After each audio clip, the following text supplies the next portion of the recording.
Hi there, it's Ricky from Moshville Times here once again. I've got an interview with a bit of a difference this time. I've got an Australian comedian called Steve Hughes. For those in the know, he's also one of the forefathers of the Australian metal scene. So I'm delighted to welcome you, Steve. So how are things with you? How are things in Manchester? Well, the same as lots of places, I guess. Yeah. I mean, you're a guy that has been fortunate enough to go like worldwide, whether it's touring or whether it's gigs for your comedy tours and things like that. But for all the things for lockdown, you chose Manchester. So, well, I was in Melbourne. Yeah. Well, I was just wondering because Manchester's similar to Glasgow a wee bit. You don't get to see the sun. You get to see the sun every leap year up here, So just wondering if you've seen it yet. Yeah. It makes an appearance. It comes out 10 minutes. Yeah. And you think, oh, look, it's fucked off. Yeah. So, But you're keeping in good spirits anyway. You're keeping yourself busy. Yeah. I mean, I've got a guitar here and practice pads. So if my flatmate's out, then I can hit those. So, Yeah. I can hit them for hours, days. So actually, if I had a home studio and instruments and stuff in it, I'd probably never come out. Come out for air and go back. That's actually one of my last questions, like any ambitions you have left, but we'll come back to that. But the main reason for this interview is that you've just released your debut EP, Alone But for the Breath of Beasts. So how does it feel to finally get it out there for the masses to hear then? Well, that's cool. I've had the album for a while, so it was released under a different name a few years ago, but wasn't released. My mate who runs the heavy metal shop in Sydney sold a dozen, and I made a DVD in Australia that sort of had a few of those that had the CD included. So some people will have this old copy that's got a different cover, different title. And then I had a bunch of other stuff to deal with in my life when I was going to put it out. So it took a long time. So then I just went, right. And that was an intense experience. So I went, right, I'm going to make it all new. Just scrap the cover, scrap the name, and just redo the artwork and put it out anew. So it's been around a while, but the way it's been released now, and the film clip's recent. Like we made a video for one of the songs. So we made that when they started the lockdown. So in one sense, because my friend who's in the clip, he's a film editor. Wow. And, which is interesting because he's actually, when I first started writing these songs back in the 2000s, when I started mucking around on guitar, I met him. He used to do comedy. He was a young guy. And then I just met him. He was wearing a metal shirt one night, Maiden shirt or something. I started talking to him. And then he lived in Manchester. And I was like, oh, we'll come around to my place. Then he goes, I'll play guitar. And I went, I'll come around. So we just started hanging around and play guitar. And then, so he used to come and demo the songs with me when I first started writing them. Like he'd play the guitar tracks and do guide tracks. And so we put together these. And then it was funny. I went to Australia for many years. I came back and then was with him and they started this. And he had because of this lockdown, he had to he is a professional editor. So he had to bring it home. So he had a fucking editing suite sitting in his kitchen. Right. So I went, well, and he goes, I know a cameraman. I said, well, let's make a fucking video. So it's kind of, yeah, because he's a good editor. And then I thought, well, I said, you might as well be in it then. You were kind of there at the beginning anyway. So, I don't have a band, so we'll just chuck you in it. We'll be in it. Like, so, yeah. It's kind of cool. We're starting another one now, so. Cool. So did you know of like any reviews? How have the reviews of the EP been so far? I don't know. See, it's interesting. I was talking to a guy this morning. I don't know if there's any reviews, and people keep going, because I was telling him, they keep going, EP. Let's go, that's not an EP. Right? Everyone goes, because it's an album. I made an album. They go, but it's only 6 songs. Yeah, but it's like 42 minutes. Yeah. And, so Hail to England's only got 7 tracks, and one's a bass solo. That's an album. That's not an EP. See, Horning the Chapel, that's an EP. Right. Sodomy and Lust. Yeah. It's an EP, right? Yeah. Right. Yeah. So I don't know what is this, a mini album? I don't know what it is, but EP shits me. I don't take EP as seriously. So I've been telling Chris, who got the interviews, like, stop using EP. It was his fault initially. But when I saw it was like 42 minutes. I mean, there's 11-minute song in there, for goodness sake. You don't put an 11-minute song in an EP. No, you don't. That is an EP, an 11-minute song. Yeah. Yeah. So what I also liked, well, before I go into that, so what was it that got the creative spark in you after all these years? I mean, did you always have the ideas and maybe even the songs, but you weren't quite as happy as you were until they are now with Etrernum? Well, when I first was going to put the record out, I was talking to my agent guy, and I said,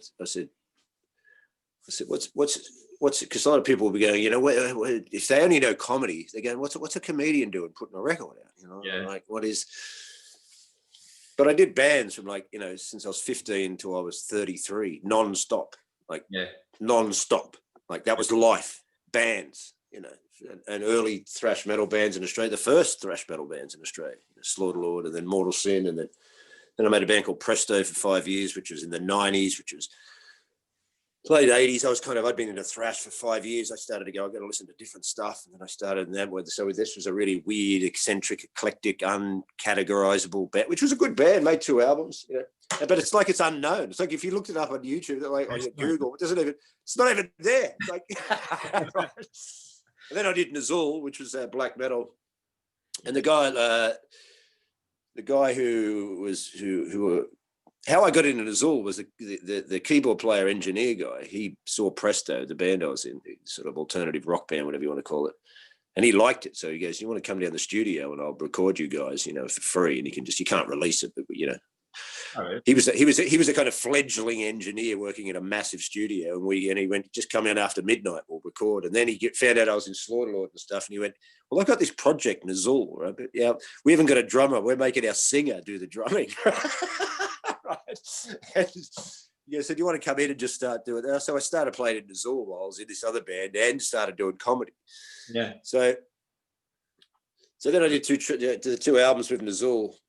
And then I was just into comedy, so I moved to the UK and Ireland. But when I was in Ireland, I was still music was still sort of. So then I met the guys from Primordial, you know, and lived with those guys in Dublin. And then in 2003, I did a tour with them on drums for like a month because their drummer couldn't get a month off work or something.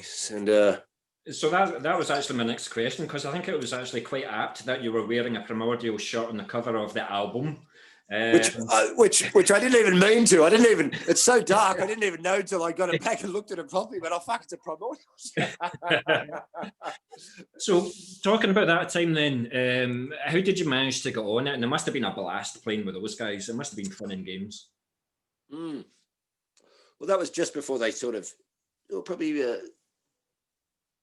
before they started to get noticed. Yeah, the album just before they started to get noticed. Sort of Storm Before Calm, I think, the one between Spirit, the Earth Aflame, and the Gathering Wilderness, I think, is the first one they started to sort of get that big impact. So it was the tour just before that. It was with Rotting Christ and Enthroned. So it was still pretty underground, you know. It was pretty, yeah. But it was fun, yeah. And so, of course, I had a guitar then because I was living with comedians and I couldn't hit drums. You know, couldn't hit pads, and living in English houses with 2 stories. I can't hit pads. So I just thought I'll get a guitar and fuck around with it. And I've told a lot of people I've interviewed, you know, I've met a lot of guitarists in my life. I've played with great guitarists. I've met tons and tons of guitarists. I don't put myself in their category. My guitaring is very primitive, you know. So you're completely self-taught? Yeah, it's just self-taught. I can't play it. I can play Morbid Tales by Celtic Frost. That's about the only other track I can play. And a guy off YouTube taught me that. So, but that's actually what I like about the album. It's straightforward. I mean, the young guns of today, they write like 100 riffs per second, and it's too technical. It's too fast. You can easily just get lost. Whereas it's the songwriting in your album that I like. It's also the double bass. I love double bass. Like, yeah, so do I. The best ever double bass I've ever heard was on the Obituaries Cause of Death. That album is just the best death metal album of all time for me. And in particular, it's the solos, obviously, by James Murphy, but the double bass as well. But I really like the sound of this album. Yeah, cool. Yeah, well, the guy from Nazul, as I said, he did this album with me. Who got me into the engineer guy who I met to join Nazul. So but what we're going to say about being primitive and stuff, it's up. But I've been in bands for 20 years before I became a comedian. So I've auditioned a lot of guys for bands. Yeah. And I've known for many, many years. I've met a ton of guitarists who can play modes and sweeps and scales and arpeggio scales and harmonic, quadraphonic scales. And then I go, you got word up there. yeah. And then I go to them, okay, well, play me one of the songs you've written. They go, I've never written a song. Okay. And I'm thinking, because they're just guitarists. That's a guy that can play guitar. Yeah. Doesn't mean he can write songs. Yeah. It's just a guy. Because if I could play guitar as good as a guy like that, I'd write fucking 10 songs a day. I'm like, right? It's like, but this guy hasn't written one. Yeah. Why? Because nothing inspires him to write a song. There's a difference. And if Paul Gilbert or Yngwie Malmsteen turned up to audition for my band, and then the next guy who came in was the Edge from U2, I know which guy I'd fucking choose. Right. I tried to learn myself. I got a BC Rich guitar and I got it. It was my pride and joy. And I sat it in my lap and I was like, why is it not making a noise? I forgot you actually had to learn how to play it. It doesn't play itself. You have to learn it. Yeah. So it's that there gathering dust. That's what I think is funny when I see these YouTube ads for learning guitar. They go, "Hey, want to learn guitar? just down the app, plug it in, and play along." I'm thinking, well, let me just play it. Play along to what? Yeah. I can't play. That's the point. Yeah. So you recorded all the instruments for the album then. So apart from the guitar, was there any other instruments that you had to learn? Did you have to pick things up with the drums again? Like just get back up to speed with the drums? Or what about the bass and things? Well, the years I was writing on living and doing comedy and that, as I said, when I was writing these songs, I did have practice pads in my house once I moved out by myself. So I was always drumming and, I wasn't a great kid. I didn't have a bass drum or anything. I just had pads that I could set it up like a tiny kit and play along to Police songs, and then which I've gotten pretty fucking good at now, which has took me years. Right. But so, I wasn't, and some of the songs were demoed because there's a big difference between like if I'm honest, when I listen back to some of it now, I can tell the tracks that weren't demoed because the drumming is a little pedestrian for me, but I know I haven't settled into the song because the songs have never been performed with a band. Yeah. So but a couple of them have been demoed, like with Killian, the guy in the clip earlier, so that because when you can hear them objectively and then you've demoed them and you've performed them, they take on a life. They become different things. But when I'd only written them and then I just constructed them in the studio, they're not settled. So I can tell that my parts are a little pedestrian because when I'm doing because I had to do the drum tracks to know guides, just thinking right there. So I don't want to play too much in case it doesn't work with the lyrics, and because I haven't played them together, so I can't orchestrate it yet. So sometimes when I listen back, I do go, "Oh fuck, I know what I could have done there." So if you did have a band, then you would maybe change the arrangement of the drums and stuff like that. You would change the songs a wee bit. No, I like the arrangements. Yeah. And the drumming works, and if I didn't say that, no one would even notice if they like the music because they work. It sits, it's tight, and they're not busy, they're not in the way. But there's just a few little niggly bits. There's things now that I know how I could just make it. It could do with a bit of dynamism there. You know what I mean? I could do with it. Am I right in saying though? Are you feeling like this because they were all done in one take, and it was just like, as you say, it was just done from your memory of the songs? Basically, it's not even because of that. Ultimately, as when you release anything, a comedy DVD, a film, I guess for anyone who does it, they look back when it's finished and there's a bit you miss. Yeah. Or there's a bit you just, how did I see that? Like right. I'm sure Francis Ford Coppola has probably watched Apocalypse Now and gone, oh fuck, I know what we're all going, it's the best film ever. He's gone, oh yeah, no, I should have done this. I should. So it's just what you live with, Yeah. So, it's No, good stuff. Thank you very much for that. So with the vocals for Etrernum then, so there's quite a range of vocal styles in the album. So did you try different vocal styles before you settled for the one in the recordings? Like, for example, I mean, for Beyond What You See, did you have a more harsh or death or black style vocals before settling on what was on the recording? No? No, I always said that I just did them the way the song felt you should sound. So Jesus Surf and Blood's a little more It's High and Fire is not really, because it's kind of more straightforward. That's the first song I ever wrote. It's only got 2 chords in it. And so That was a punk and one, total punk. One's an open E, So, but I like that in Lies We Trust as well. It's more like spoken word. It was almost spoken word. Yeah, that's just basically spoken word. That was, I always liked like that song, not particularly inspired, but I always liked those, like early U2 albums would have them, like these short, simple interlude songs. Yeah. That may have just had one beat through the whole thing, and then it was just kind of orchestrated, and then there'd be, I mean, U2's got one, I think, on the 2nd album, October, and there's just one lyric, just one word, right? Same drum beat, but it's awesome. It's so awesome, And so I think Pearl Jam did a couple. Those little sort of they had a good one called The Ocean or something. It's a very cool song. I like that song. I like those short little. U2 do quite a few in The Unforgettable Fire and stuff like that. There's like little interlude things, little passages that kind of carry you sort of into. So I kind of, with that song, I kind of, can I make this kind of thing with just this big heavy metal bit at the end that's just for a short time and then it disappears. Almost like, that song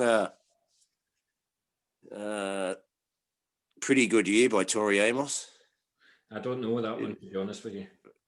Well, it's great. It's just all piano, vocals, but then in the middle, just these drums come in for like about eight bars, right? Just this huge monsters for about 8 bars. It just gets again.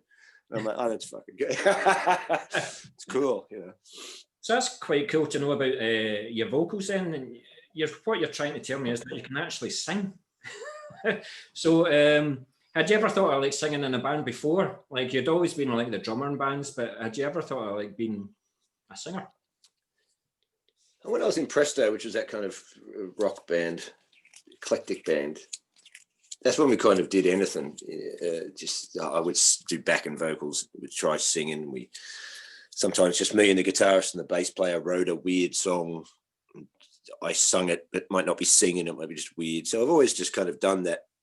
Yeah. Singing's like act. I mean, you have to be able to sing, but singing's kind of like acting, isn't it? Or comedy, performing by yourself. You're the singer. I don't know if I'd be a very good front man. I don't know if I have that. I don't know if I have that kind of. Well, you might do, rather than you can tell jokes in between songs. I can see it working. Yeah. This song is called Jesus, Surf and Blood, but before that, yes, you know, one of the Donald Trump. It's a few cheeky gags. So, basically, what the hell kept you? I mean, I know. How long did you keep Beyond What You See a secret? Because that's definitely my favourite song off the album. Is it maybe because it took you so long to write an 11-minute song, an inverted reason, that it took so long for you to release this track? No, as I said, I had a lot to deal with in Australia, which we could have another podcast and talk about nervous breakdowns and everything if you want. But so I had to deal with that. Yeah. It took a long time. So, but the strange thing is, because as I said, I redid the artwork and everything. It just feels. It was never far from your mind. You always had it in the front of your mind to get it finished. Just yeah. So and it's what was I going to say? It's like, it just feels like a good time for it to come out. Yeah, it's a weight off your. Actually, it's finally gone. Well, it's always interesting when something goes into the public domain because it's kind of, now it's not yours. Yeah. You know, now it's open, which I'm used to, and I'm 53, so I don't give a shit if you like it or you don't like it. You know what I mean? And so. And not like a 20-year-old that really does, but says he doesn't. I'm 53. You know? No, you see, I didn't want to give your age away. I was going to say you were a forefather of the Australian metal scene in the early 80s. I could have said that, but I didn't want to say anything about your age. I didn't want to offend you. I know that's when you're. Oh, no, it's not going to offend. No, I'll be an inspiration to all to you know, put an album out when you're 50. Who gives a fuck? You know. There you go. Get it? You're going to do the same as Christopher Lee. yeah, exactly. Yeah, he was in. What, he did the Rhapsody albums or something? That's it. Yeah. So we're going to talk about Beyond What You See for a wee second. So again, I'm going back to the double bass. I love the double bass and the mid-pace riffs. So in particular, though, I love both the solos. So I might be wrong here, but am I right in saying that Peter from one of your ex-bands, Naxo, added the solo to that? Actually, no. I did the solo in Beyond What You See. Ah. That's the ones, that's because I could do that solo because it's slow. I wrote that solo, and so I could do that one. So it's the solos like on the end of High on Fire and Jesus, Serpent Blood, Hail the Gods. They're all done by proper guitarists, because there's like 3 different guitarists. There's the guy from Nazul did some. Jesus, Serpent Blood, a friend of mine called Dominic did that. He used to play in a band with the original drummer from Mortal Sin and the singer from Slaughterlord in the sort of early 2000s called Unbound. And he's a great guitarist. Him and his brother, they're both great guitarists. I dragged him in and he did one. And then on Hail the Gods was done by, you know that band Wolf from Sweden? Yes. Well, Johannes Axman, he was in Sydney. And I'm doing a comedy show. And the manager from the gig comes up and he goes, "Oh, there's some Swedish guy in the crowd." And he said, "Can you wear this shirt?" And he gives me this Wolf shirt. And it was very tiny. So if I'd worn it, I would have looked like Tommy Lee in the 80s, right? It was that tight. It was Gay Parade tight, right? So I went up. So okay, maybe not. So he comes backstage after the show, and I met a lot of Scandinavians in my life. They can be quite stoic and great. I think it's fantastic. But this guy was kind of like, he was from California, right? He was just right. He was just kind of, it's all great. He's fucking. So then I said, "What are you doing on the weekend?" He goes, "Nothing." I go, "Do you want to come out?" I still was hanging out with Wayne, the original drummer from Mortal Sin. He was in Unbound at the time. I said, "Do you want to come out? We're having a barbecue and meet Wayne." He's like, "Oh yeah." So he comes out. Then I was doing the album at the time, and I go, "I'm doing this song, Hail the Gods, about old school metal." And I go, "Do you want to come and do the solo?" He goes, "For sure." So he just came in and ripped that thing off in one go. Like good effort. Oh, brilliant. Well, kudos to you then, because that solo and Beyond What You See, when I see the guy playing the solo and I see his muscles and stuff like that, he could have came in with any solo he wanted. He could have came in with a Motley Crue solo for all I cared. I wouldn't have argued with him.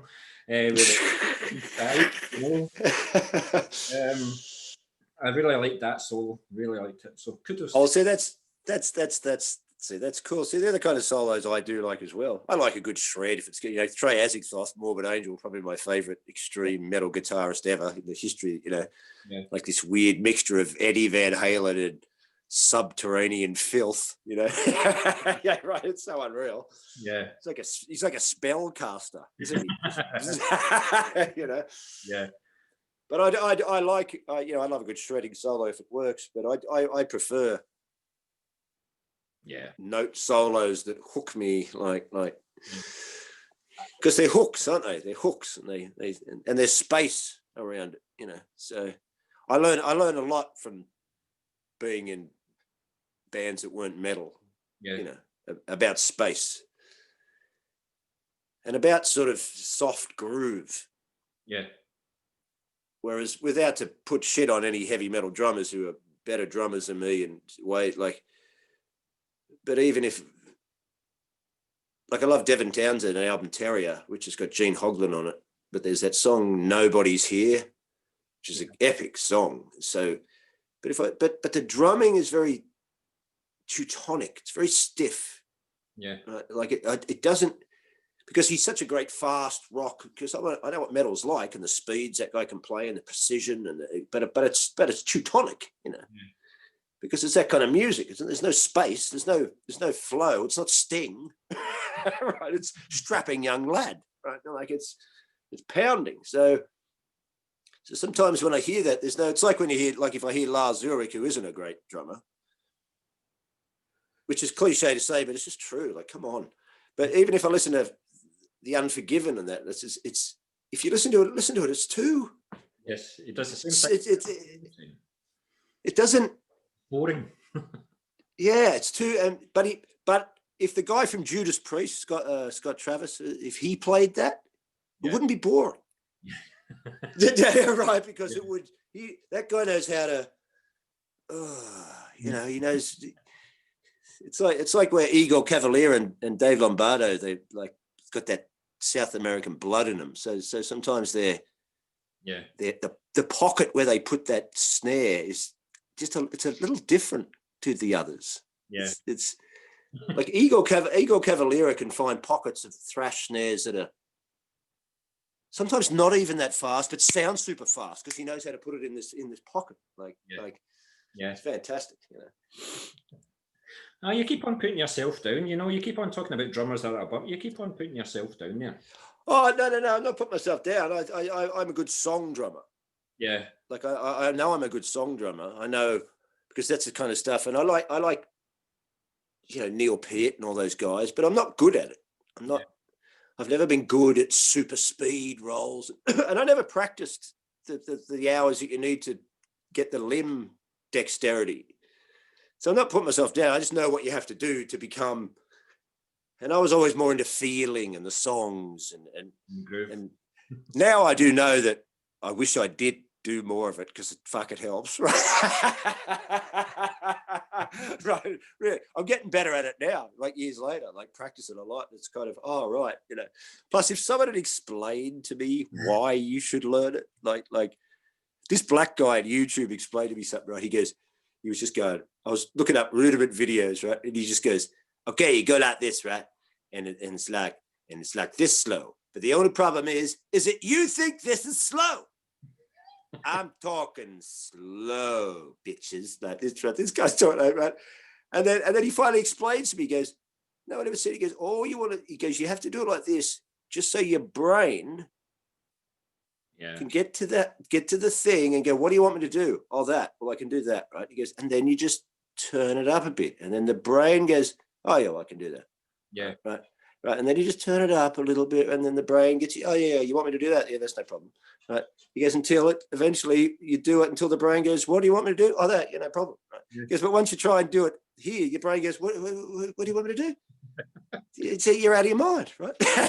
Well, you said that you're only 53, so who knows? You might get it right when you're 75. Who knows? But even the young guys of today, they're doing things like gravity blasts, and it's just absolutely frightening. The stamina of these guys, and they're young. You know, it's just absolutely frightening.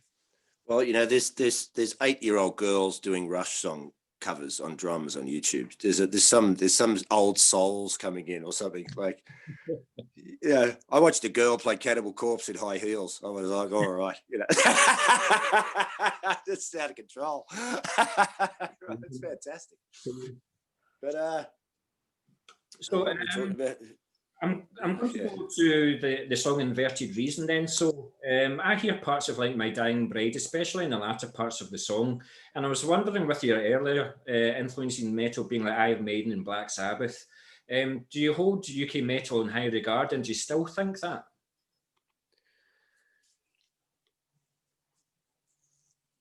It's funny. I'm glad someone wants to talk about that song because that's one of my favourite songs. Because I always use that as a.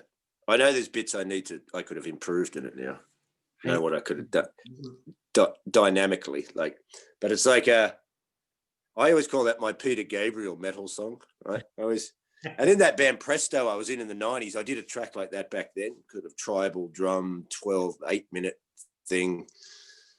Because I always knew that tribal drums with heavy guitars would be heavy, really. So now, and in that track, I wanted to create like just that constant repetition. It's like hypnotic, you know. Can I do it with this bombast, and then give you that relief at the end when the monstrous riff comes in. But I don't know if I'm not really influenced by English metal. See, England has always given me my favourite comedy, and then of course metal to begin with.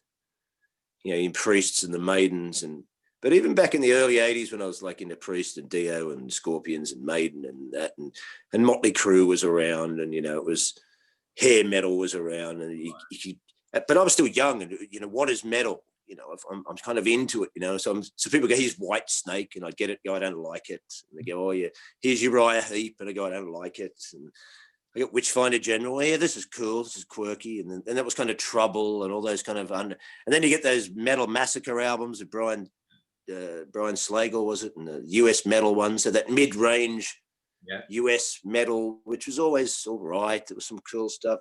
I was always looking for heavy, and then I heard Accept, Fast as a Shark, and that was like, well, this is more like it, like it's something that I need to hear something, right? And so, and then when Kill 'Em All of that turned up, we just, wow, here we go. Right. Right. This is what I've been fucking waiting for, right? Yeah. And then it was Anthrax and Slayer and Creator and Bathory and Celtic Frost. And see, that's when that was almost like, then I was obsessed with that. That was like, finally, this is what I want to hear. Like this savage, just, you know, I couldn't believe Kirk Hammett's solos on Kill 'Em All. Like they were like lightning bolts of just metal electricity that I was just, this is out of control. And those riffs, you were just, this is, and when I heard Charlie Bernardi drumming on Fistful of Metal, I was like, the fuck is going on with this guy? You know, I'd only had a drum kit for 8 months. How long has this big guy been playing? Then I found out the other day, I was watching interviews with him since he was 4. He's one of those fuckers, 4. I was dealing with my parents' divorce. You were getting drum lessons? Did you always wanted to be a drummer, or did you want to play the guitar, or? When I was, you know, I was always sort of into music in the 70s and that, you know, you hear just the radio and ABBA and the Beatles and, you know, songs on the radio. I liked some Supertramp songs, but I liked heavy bits. Remember the heavy bit in Hold the Line by Toto? Yeah. I used to hear that guitar on the radio as a kid. I'd be like, oh, fuck, I love this sound of that guitar. and then there was the heavy bit in Queen, Bohemian Rhapsody. You'd always wait for that bit. Yeah. And the heavy bit in Stairway to Heaven. Because these are the songs you'd hear on the radio back then. Yeah. That's what was so cool. Yeah, you know. And I used to hang out with these 2 English guys when I started to get into music, and I was 15 or 14 or something. And one of them was a sort of Dungeons and Dragons, good at maths, normal kind of geeky guy. And the other one was this kind of weird, half punk, dyed hair, geeky, dorky kind of English bloke. He had tons of records, and he like new romantic stuff, which was coming out, you know, and he had punk stuff, Exploited, and he had the Jam and Ultravox and you know, Public Enemy and Exploited, and Susie and the Banshees, and no one had ever heard of this stuff then. And that's when we sort of got into U2, when they were like underground. Yeah. That's why I like old U, because it was like U2 were like an underground punk band when I heard of U2, right? So, but he never liked metal, and I didn't really, wasn't really into anything yet. I was listening to some of this stuff I'm liking, And then we used to watch those music shows you'd have on at night, probably had them in England or Scotland, and we had them in Australia. And of course, like many people, what happened in 1982, I saw that Run to the Hills film clip and went, well, where do we go from here? Yeah. We had the Raw Power and Noisy Mothers and stuff like that, but that opened up quite a few doors as well. To my musical taste and stuff. You never got any. It was always like 1 o'clock in the morning it was on. It was never on mainstream time. But oh no, either with us, we'd be sitting there. I can still remember the night we'd be waiting and waiting and waiting. I can still remember the night I saw Neon Knights, Black Sabbath, Power and the Glory, Saxon, Bringing on the Heartache, Def Leppard, and Unchained by Van Halen, all in a row. I went, Jesus Christ, like. Aye, you definitely are older than me. Yeah. Good stuff. So, going back to the album then, so how was the recording process? Like, was it recorded in one place, or due to your comedy commitments, was it recorded in a few places, or did you wait until your tours were over and done with and you went back to the studio? Or I did that. 2009, I'd been on the English comedy circuit for like a decade, non-stop, like the club circuit. So I was kind of going mad, and I went back to Australia for a bit because I didn't know what I was going to do. I couldn't do this club circuit anymore. I was going nuts, going to a different city every weekend to play in front of drunk fuckers. Going, like it's 10 years every weekend, probably every weekend. Yeah, like thousands of fucking gigs, and Christmas gigs and people throwing roast potatoes at you. Yeah, right. So it's like, so I went back to Australia and I thought, I'm going to get my head together. And I was hanging out with Lachlan, the guy who did the album. And I showed him some of the demos and he goes, do you want to do it? And I said, yeah, I've got like 6 songs. And he goes, well, let's just do it. Yeah. Plus he became an award-winning sound engineer in Australia. There you go. And here's the thing. When we were in Presto, we met him when we did the second Presto album, which is the alt rock band sort of thing. We had a record deal then. We wanted him to produce it, right? But it's all record company. No, we didn't know who he is. And we were too piss weak as a band to stand up for ourselves. And we should have just gone, no, use this guy. No, we'll use this guy. And they ruined our second album. Right? Like I can't blame all them because if you're tired as a band, you get it. We weren't focused enough or something. But it's like, why did we let them do this to our fucking record? And the guy we wanted to do it ended up an award-winning sound engineer. See, we had him before any fucking one. right. So I'm like, yeah. So.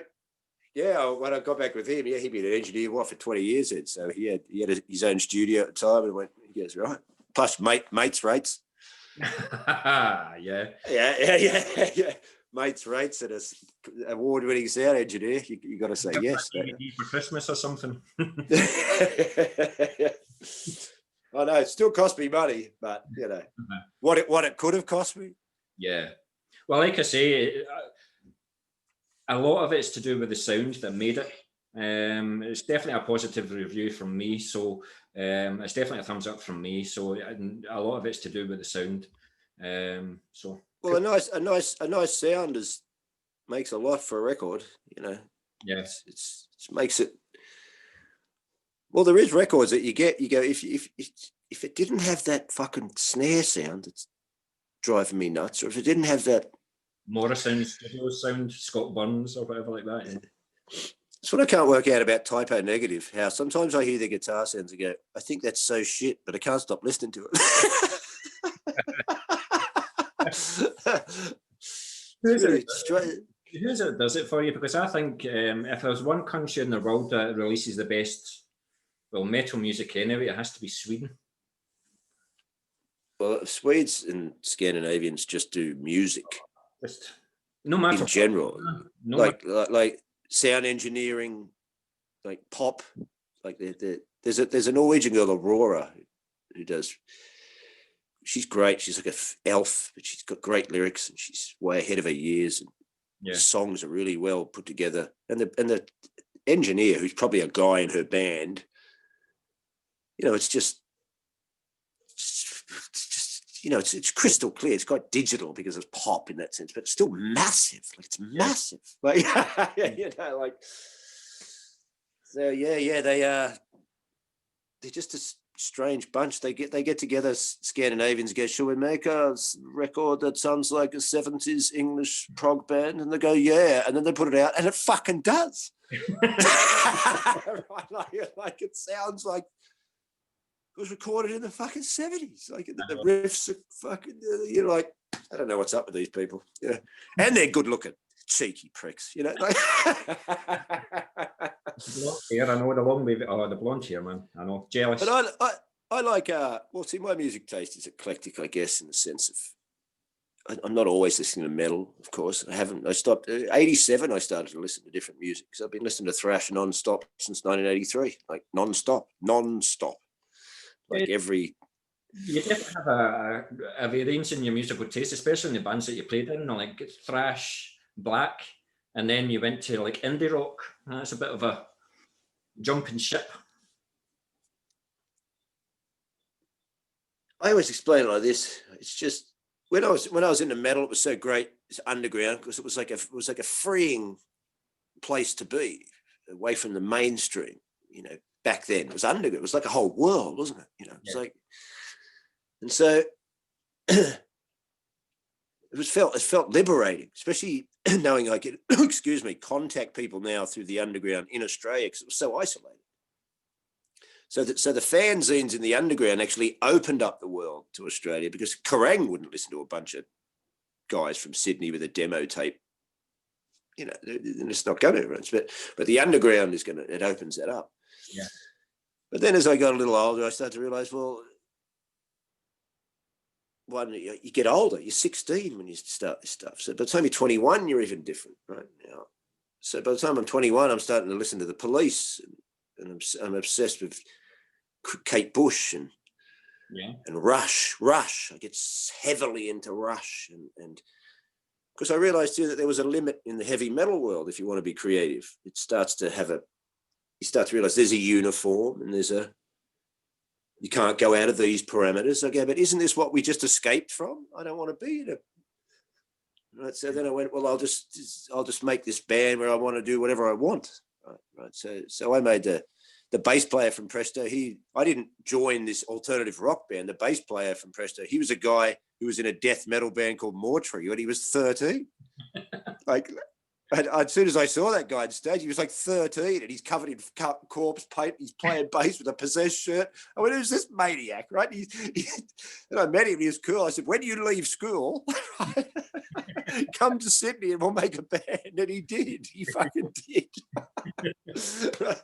And so he was a maniac thrasher, but then he got into Rush and funk, and you know, because metal musos also like good musicians. So a lot of metal musos know, you know, classical guitarists or Jaco Pastorius bass, or you know they know, you know, those old 80s guys like Billy Sheenan on bass and all those. Yeah, they're supersonic musos, you know. So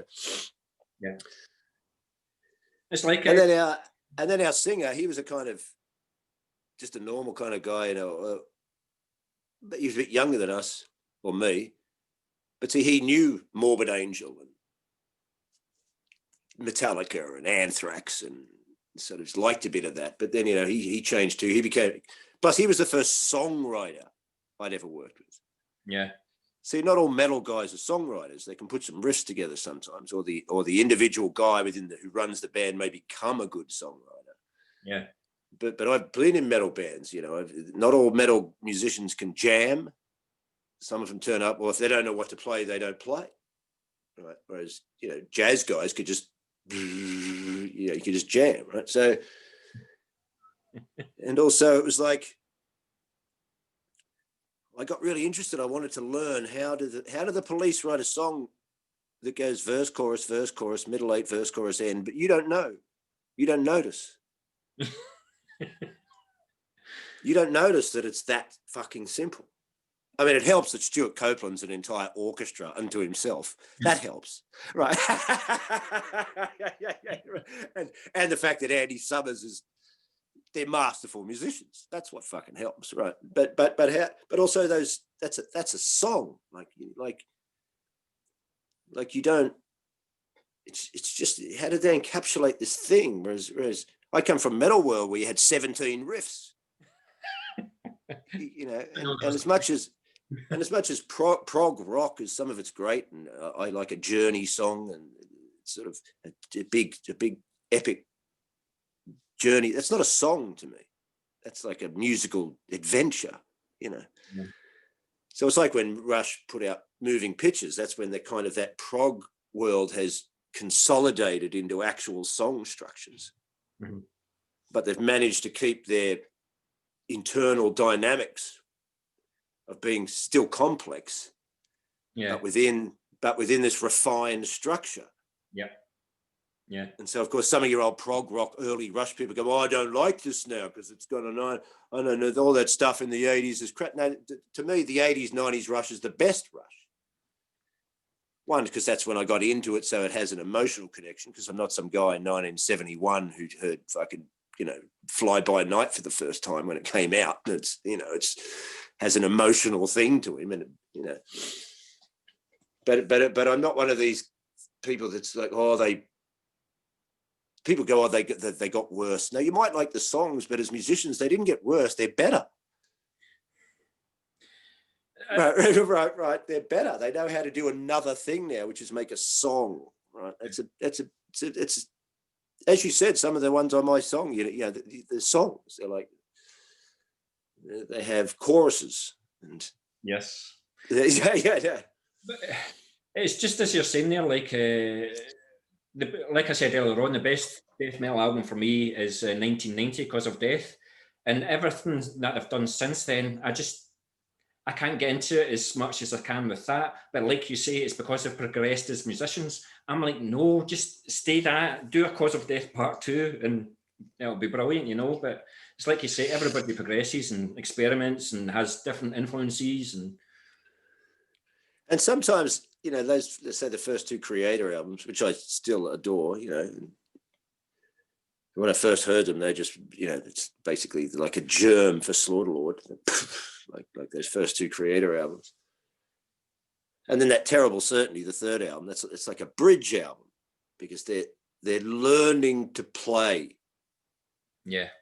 And also I know the mentality, because we're all kids, and you started to realize, I'm actually becoming a musician. I want to know how to write songs. Like, now it's becoming more of a thing, where before it was young and metal and it was fucking savagery and and then, of course, but when you get to extreme aggression, they're very tight, aren't they? Yes. Like, and it's very Teutonic. Yeah. And it's lost that unbridled savagery. Mm-hmm. Yeah. Yeah. But in a way, they can't get that again because they can't unplay. Yes. Yeah. I mean, that's why I still like Triptychon and Tom G. Warrior a lot, because I like his use of primitive playing, simplicity and mood. Yeah. It's like I like mood. I like early U2 albums. Very, the guitarist, the Edge is very colourful and original. Bono is very haunting back then, but the other two are very primitive. Yeah. the bass is very primitive. It's very simple, but in all that simplicity, he gives you that hook, because the other guy's floating around. Yeah. And then the drums just are like this. So, and if you think about U2, you always think about the singer and the guitarist and the bass player and the drum as these two things, don't you? Like, you just, and they're even sort of, you see them like that in there, right? It's like AC/DC, you think of Angus Young and the singer, and then Malcolm Young, that's hanging around the back that is actually the keel. But they're a strange band. They're not one of the bands that I can really get into. It's like they always release like 1 or 2 brilliant songs per album. But I know what you mean. After when you've been into music as long as us, you realise it doesn't matter if I don't like the whole album anymore. When I was young, I did. I liked the whole album. Now I just sometimes. But some bands, Fear Factory always gave me 4 songs I love. Okay. You know what I mean? If I get a Fear Factory album, there'd always be like 4 that I get. Fuck yeah, I love that. But the rest I'd be they're all right. You know. I do like Soul of a New Machine. Demanufacture, yeah, but Soul of a New Machine for me. Martyr, that's a tune. So going back to your album then, I see it's only a digital only release at the moment. So is there scope for physical copies seeing the light of day? Oh, big time. I mean, I would have put them out straight away if all this hullabaloo wasn't going on. So you could have got the clip. Wanted to. So. The what? Sorry. The what? Sorry. You could have said bullshit if you wanted to, rather than hullabaloo. Same thing. Yeah. Yeah, most definitely. Because I like physical stuff, and I want to have vinyl and some CDs because it's got lyric sheets. I spent a lot of time making this artwork. It's good. I like artwork and lyrics. And to me, that was always part of it. That was the whole thing, wasn't it? It's the whole artistic. I'd be excited by the cover. What's the cover going to look like, and how you're going to, lay it out so it's cool.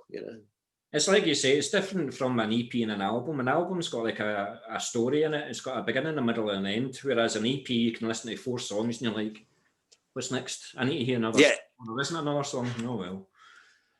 It doesn't really conclude. No, not for me. As I said, it's like a sampler, like an EP. Right? Yeah. So I don't know. Maybe this is a 6-track album. As we said, the shortest song is 3 minutes 50. So the rest are like 7. Yeah. So, but also one of the standout tracks for me is I love the ballad. I don't know if I can call it a ballad of the album. It's got lovely romantic lyrics in there In Lies We Can. I mean, I loved it when it sets the romantic setting and then it opens with the satanic age is upon us. I just thought that was brilliant. So I don't see you coming under the banner of like playing Christian metal anytime soon, but when you listen to the lyrics, I take it the song is more about all this crap fake news that's about at the moment. Oh, yeah. I mean, when I wrote these songs, of course, there was, as I said, quite a long time ago. So there was, if I wrote a record now, it would have different lyrical content. And that's actually, I don't know if you're printing all this or is this going live or is this a radio or is this a... It's a website, so the whole video will be going live. Well, the whole video. Oh, okay. Well, I think I'm going to work on a clip for that track, actually. Good. So I couldn't do the others because I can't get anyone to play shredding guitar. Well, if you want to hire the best air guitarist you ever like, Yeah, a few beers in me. I'm a bit of a freak of an air instrument player. I was in a pub in London once, the Crowbar, and I was pissed. And a Rush song came on, and I air drummed the whole thing. And then this Scottish guy I was sitting with, he looks at me and he goes, "There's something fucking wrong with you."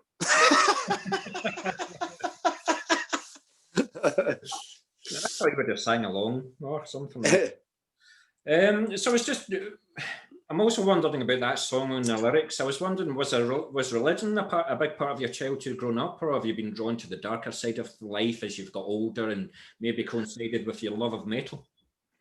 No, religion wasn't a big deal when I grew up. Yeah.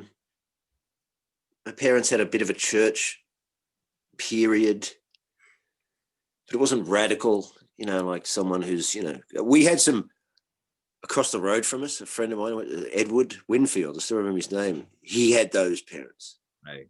They were like those whispering Christians that don't do anything in case God hears. And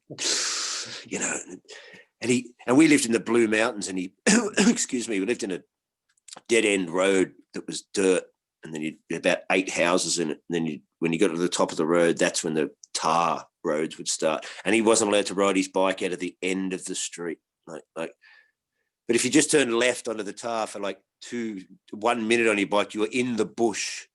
And that poor guy had to stop at the fucking end of the road, and I was like, oh, just let the guy go to the bush. We did what do you think's going to happen to him? So I didn't have any of that kind of radical fundamentalist. My parents just had a bout with it for some reason. Right? Yeah. And it's not like I'm anti-Christian. I'm not anti-religious. I'm not. I've read too many books on everything in the world to just. But I like horror growing up. I mean, I'm from the 60s, so I can see a lot of the guys around the same period watched the same stuff, and it melded into that whole scene. The Hammer horror came and everything. And so I even sometimes thought, I wonder if Metallica, because they used to use, or still do, the Good, the Bad, and the Ugly theme. Yes. To open, which when I heard that when I was like 16, one of the bootlegs or something, it was like so epic and grand to me. It sounded so...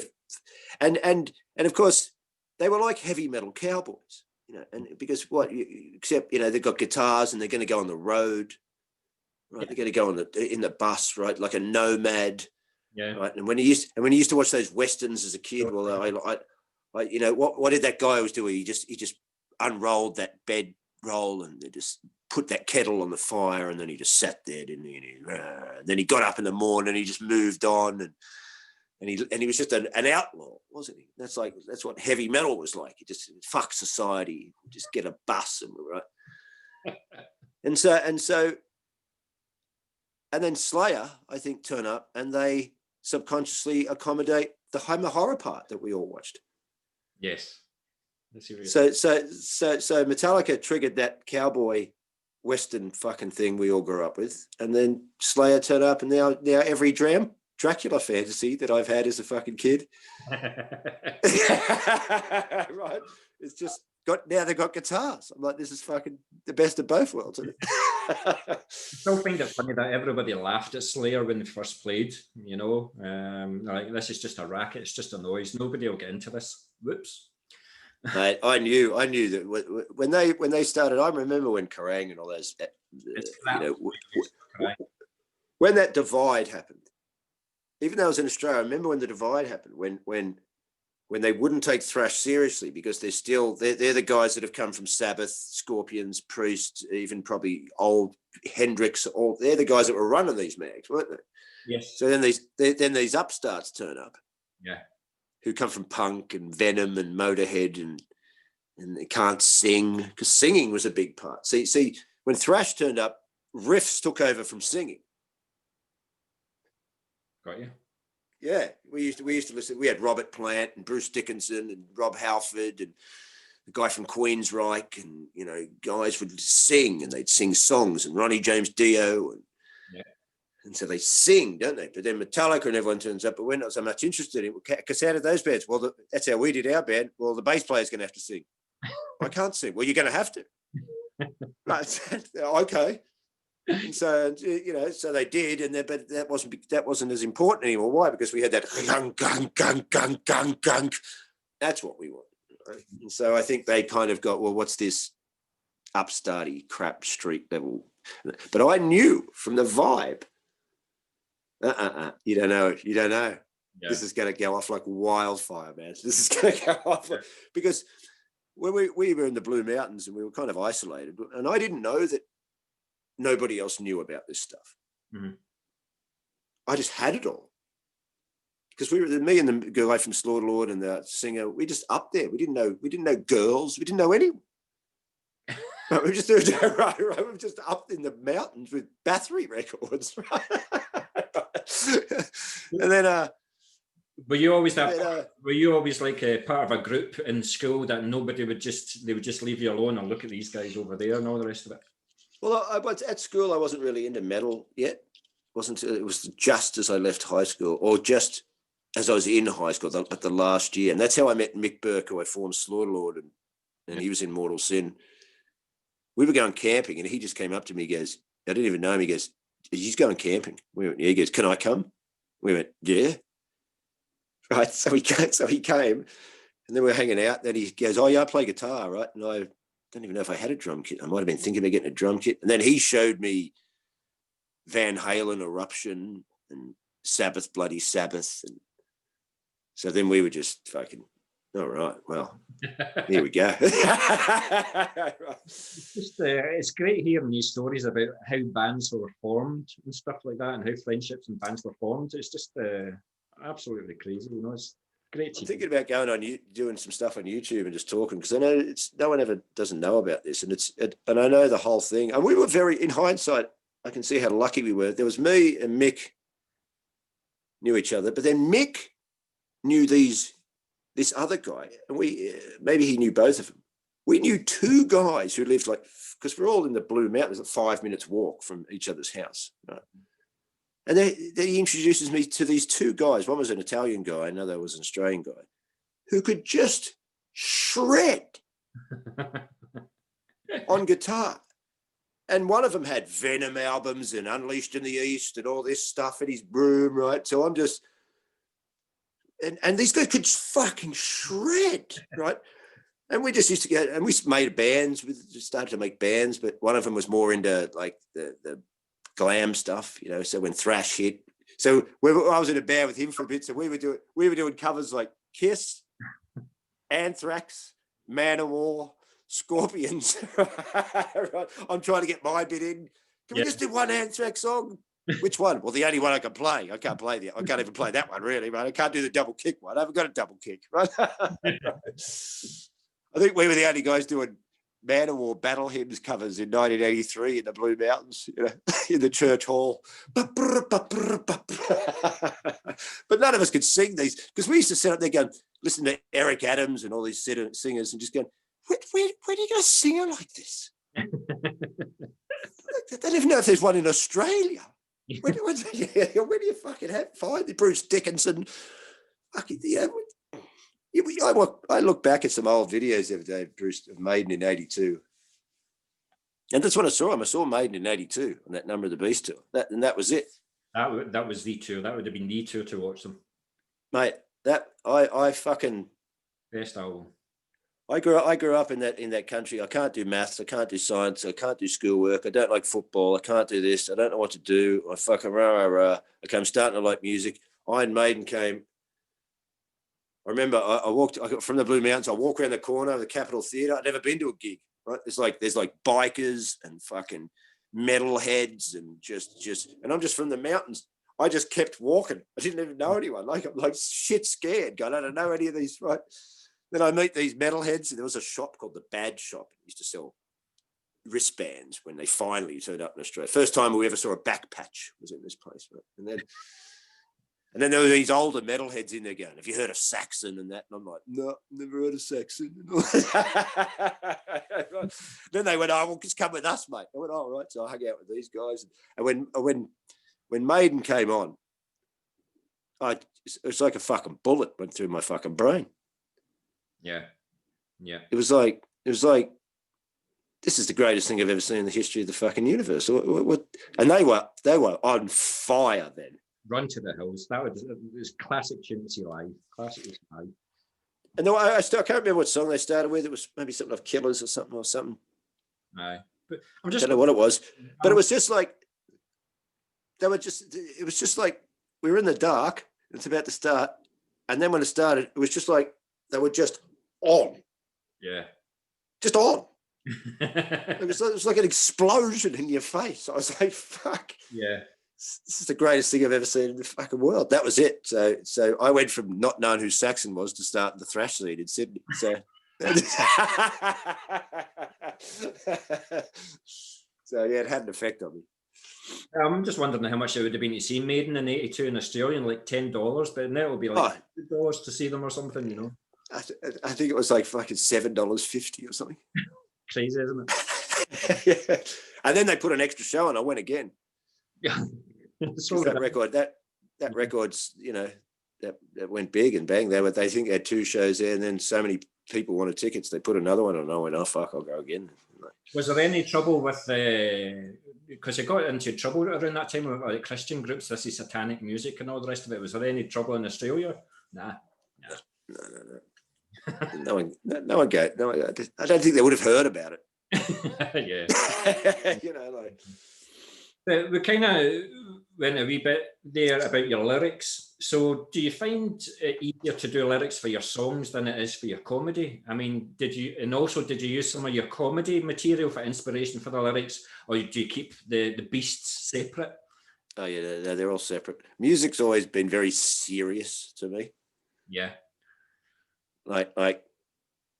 Still your first love. Yeah, my first love. And I know a lot of comedians, and a lot of comedians would love to be musicians, right? And a lot of musicians are pretty funny guys that'd like to do comedy, right? And I think comedians want to be musicians sometimes because you get to be serious if you want. You know, you can be dramatic. Yeah. You can express your serious music, and I think some musos who get to do that actually want to get on stage and just go, well, I'll tell some jokes. So I keep it separate. Like when sometimes I listen to, it's not like I knock on the music or anything, but there's some bands that the song's just happy or something, like it's some kind of song. And I think if I was actually playing that song on drums, I couldn't take it seriously. I couldn't. Yeah. I wouldn't feel like I'm playing drums. I just feel like, what is this? Like, not that I have to be pounding metal or anything. I like soft. I play drums to most, Kate Bush songs, but there's some music's just, what is this? I don't. It's got no. Yeah. So, yeah. Cool. So, we're coming to the end of the questions about your album. I'm going to ask you a few other questions as well. Are you still okay to talk and everything like that? Yeah. No worries. So I've only got another 47 questions, so we're okay. No. So are you worried about how your mainstream fans or your comedy fans shall take, how they'll take to this? Like coming on stage. Coming on stage to see a Metallica riff at the Apollo, for example, should give them a fair clue as to what this music's going to sound like. But I always loved it when you walked out in Apollo with your Wolves in the Throne Room shirt, when 99.99% of the audience don't even know who they are. So you're not allowed to wear band shirts on stage because it's advertising, because it's mainstream TV. Right. All right. But the band had broken up. Yeah. So they went, so they said, is the band still together? I said, no, it's not still together. We can wear it. So I went, all right. So you couldn't wear Iron Maiden because like, it's advertising. That's how TV and that works. You can't, unless they're paying us, we're not advertising. Yeah. And you're not advertising on their behalf, so you're not wearing it. So, but if the band's broken up, then they don't care. So I went, okay, I'll wear this one. All right. So are you worried about your comedy fans, how they're going to take this this album? Or have you just done this for you more than anything? Yeah. I just wanted to write songs. I've always, I've made half a dozen records in my life, and some I'm not very happy with because of the production, but generally happy with them. But it's still a collaborative process in the sense if you still compromise somewhere, you're still not. And it's great to be part of a collaborative vision with other guys in a band and have it emerge. It's excellent, Yeah. But I've always just had all the bands I was in, even though I was just a drummer, I was never just the drummer. They would always, which is why I could be a pain in the ass to be in a band, because I'm part of, like I make the band, like I'm, like I have visions I want expressed. Do you know what I mean? Like so, which you can't always get when you're working with other guys. Like, as I said before, when I work with the songwriter guy, as I said before, we got a little off topic. Like when I was in Presto, when we found that singer, see, he was the first musician I'd ever worked with that walked in with an acoustic guitar, sat down and go, I've written this song, and then played it from beginning to end and sang it. So that's a songwriter. Yeah. And he's written a song. right? It's finished. Yeah. He sang it in front of you, not shy. Right. That's different to a guy's go, I've got this riff. Yeah. Yeah. If you got another riff, we could see how that goes with it. Yeah. Right. It's a different thing. Yeah. So Definitely is. Yeah. It's a different thing altogether. So will Etrernum be solely a studio band, or do you see yourself playing a couple of gigs? No, I don't know if gigs would be a lot of work. Plus, we're dealing with all this bullshit, and then I know the amount of work it is. Yeah. Yeah. And I'm not a great guitarist. What am I going to do? Drums? I don't know. Who's going to sing it? We've got to get guys that can. So, I think I'll stay Fenris. Yeah. Just. So have you been using this period in lockdown then to write more stuff, since these songs seem to be quite a few years old? Have you got new? Well, I've got like half a dozen new songs. Good. Which are skeletons. Like, well, I know when it's a song. Like, if you can play riffs, that's what's weird about when you can write songs. So that's what I mean. Some guys can't write songs. So I remember I used to be in bands, and I'd go in, the guitarist would just be playing his guitar, right? Yeah. And then I'd go, "What's that?" And he'd go, "Nothing. I was just playing." I go, "But that's killer." They didn't hear it. Yeah. yeah. Right. I'm like, didn't you hear that? Right? So sometimes when you're writing riffs, I was reading Tony Iommi's book the other day, and he says the same thing. He goes, you just know. Yeah. When it's a riff, there you go. That's something happens. Like you hear it. You hear a mood. Like it's an end. It might be an end. You hear that sounds like an ending. Yeah. You know, or you're just playing something and you go, it just. There you go. I guess some people can't feel it. They just play it.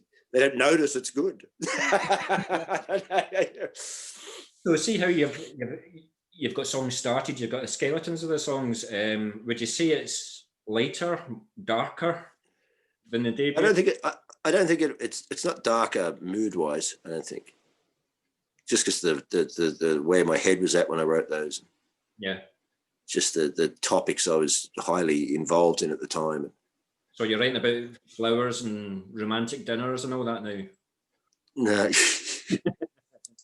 No, but I would definitely. Well, that's a good thing. I'm not tied down to anything. I could just make any kind of thing I wanted if I could, which would still have heavy bits because I like heavy bits. You know, yeah. This is a very dense record. There's not much air in it. You know, it's slabs of. There's power chord, but there's still slabbing, and there's a part of me that goes, you know, I always used to when Metallica would come back. Here's the record like the old days, and I'd go, okay, fingers crossed, and then it didn't happen, and then I every interview I do, I end up talking about these guys because they were so amazing in the 80s, and I don't mind they changed. No band has to accommodate my personal taste. You know, I don't care if a band makes a record I don't like. You know, if they go for 30 years, they're probably going to make a couple I don't like. I don't care. They might make another one I do. I don't care. You know, so it's fine. Yeah. But it's like, but it's just not. And there was like 7-year gaps, and I used to think, all we want is a heavy metal record. Right? At the end of the day, it's not asking for the cure for cancer or spiritual enlightenment. You already proved when you were 21 years old that you could write these monolithic fucking active packs. And here's the irony: if you listen to like Death Magnetic or the latest one, there's a couple of tracks in the latest one I don't mind. Right? Yeah. But here's the great irony: when Load and Reload and all that era is the big for the old school fans. But if you listen to the weight of the productions, Load and Reload are heavier than the later two, in the sense of that weight. Yeah.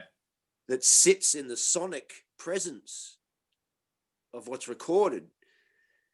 They're weightier. They've still got that because they're coming off the Black Album, so they've still got that Bob Rock weight. Whereas if you listen to Death Magnetic and that, they're more and it's like, where's that weight? Right. Now you've taken the weight away as well. Yeah. Like, and sometimes they hit a riff and it's good. It's James Hetfield, the riff king, right? So they hit a riff, it's good. You go, okay, this is, and then it goes somewhere. Yeah. I think. You go, what's this? And yet I've listened to the new Judas Priest record, that Firepower. Yeah. I'm like, this is fucking amazing. It's almost, I just listened to but with Killian, the guy that clipped the other day in the car, he loves it. We would listen to it. I'm like, going, this is almost like this. To me, this is like, I was thinking of Metallica going, this is what you wish you could do, right. Like these songs are fantastic, like good songs, really fucking good songs. Even Priest released Painkiller, I was like, oh, that's a tune, that's an album. But best album for me for Metallica was Justice. I think that was the last good album for me, with Justice for All. Just even Black album, one or two good songs in it, but anything after that, nah, St. Anger. No, it was like Injustice. When Injustice that came out, I was also, this is I'm getting into Kate Bush, Police, Simple Minds, Supertramp, musician, creative world, but I'm still connected to metal because so I heard Injustice for I was still around. I was about to join Mortal Sin, but I was in Mortal Sin listening to Kate Bush. Right? So I heard all those records, and there was certain bands that kept me connected to the metal scene, which was Sepultura and Morbid Angel. Right, those two bands kept me. I was interested, and the first Machine Head album, yes, was my eyes. That's a fucking. Dividine is a tune and a half. Dividine, what a song! That whole record is a fucking fantastic metal record. I don't know what happened to him. Why did he wreck that? That was a fucking beast of a heavy metal record, and sort of the Fear Factory and some Pantera was around at the time, and also, but for a while I was just sort of U2 and Peter Gabriel and Rush and Kate Bush and just this swamp of that kind of stuff. But then when I met the guys from Nazul, and of course, I was hanging around musicians all the time. So I knew what black guys who owned record stores, and I saw all this world. I knew what was happening. But then when I also heard that Emperor in the Nightside Eclipse, that's when I went, oh, Jesus fucking Christ, here we go. That was just a fucking hell. What a monster of a record that thing is, Yeah. And so, which was good timing. I heard that because then I was making those Nazul albums. So it's kind of. That's it. We're talking about the old days again then. So before the internet, magazines and fanzines were the places to find out about new bands and trends. So now publications have been replaced with thousands of websites catering for all genres. So do you think that some of the passion's been lost, or do you think that the internet has been a good thing for music? Well, I guess, good and bad, you get both with anything you're having, aren't you? Yeah. So you could say it was bad to wait 3 weeks for that Metallica patch like I ordered in 1984. It took, 6 weeks from the UK to come.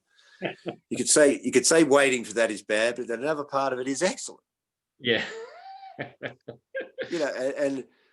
And so I guess they don't know, because when you don't have anything, your imagination's more on fire, and you can do any strive, I think. Yeah.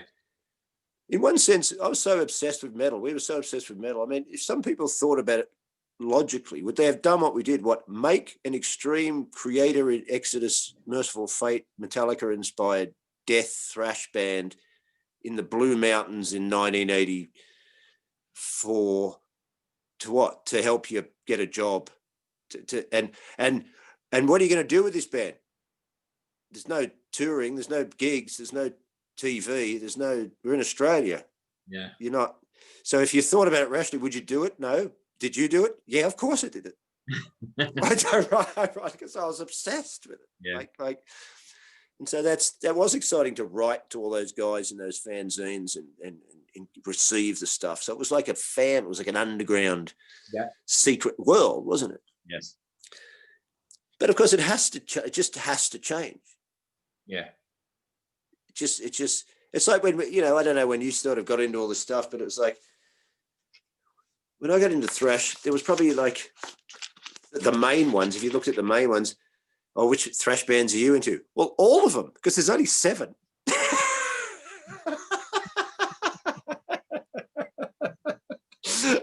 Yeah, right. So there's some other ones, sort of underground ones, Living Death and That Lane, and sort of, you know, some stuff that's, but really there's only about 7 of them. And then so by the time, you know, you hit the 90s, when your Cannibal Corpses and your Deicides and it's and Metallica is now not mainstream, but it's then, of course, what was a tiny underground scene made by people who were actually quite extreme and into it because they were into something from the very beginning. Now outsiders come in because it expands, don't they? So then now we've got more bands, but that doesn't mean that all those bands are as good as these bands. That's it. Yeah, you're right, because it's made by people who maybe, you know, some of them will be, but many of them won't. Yeah. And then here's what I always say about Metallica. I don't think any metal band should get bigger than Iron Maiden, right? Because Metallica are the ones that now you get metal shirts in Kmart. And so the secret world of metal, the door's been opened. Yeah. For the normals to come in. And so then there's some normal guy makes a band, and then who's my heavy metal band? It's like, and of course, but it has to change. So I can't, I'm be some old guy, but I know it's not the same, because you're not a bunch of dysfunctional maniacs living in a share house that wake up every morning to Rain in Blood, you know, and just put it next to your mate's head and turn it on, and just, you all live in there, all of you. Yeah. And every day is just metal and bands and metal. You know? And so, yeah, some of these guys are, I remember in the 2000s or something, when those kind of thrash bands from England, I can't remember their names, so there's that kind of resurgence of old black jean thrash in the mid 2000s for a bit, these young fellas getting in. I can't remember the names, and they weren't bad bands or anything. They were good musicians and stuff.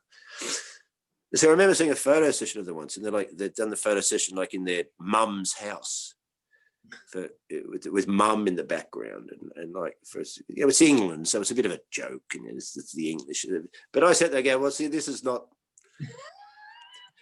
But no one's mum came to fucking Slaughterlord gigs. I can fucking tell you that. Right? But it, you know, it just does change, doesn't it? It just has to, because it's just. And then I like Maiden went through the grunge years. That's what's great about Maiden. They didn't take off their spandex. They just kept going and writing their big long songs. And then later on, everyone in grunge bands died or moved to Arizona, and Maiden just kept going and come back. The Inverted Reason then is your take on Rime of the Ancient Mariner then? Get you now. I've done a couple of interviews recently with guys that I've known since 1990, and it was all tape trading. It was all like sending £1 away in an envelope to the band, and then you're getting a letter back in a blank tape. It was all that. You felt as if you were a true fan, you know. But I mean, you'll never get the album sales now. You'll know how popular you are by going onto YouTube and watch how many times people have watched your video. You know, it's completely different. But the difference is you only get 0.0001p per listen or something like that. It's a fraction of what it is now.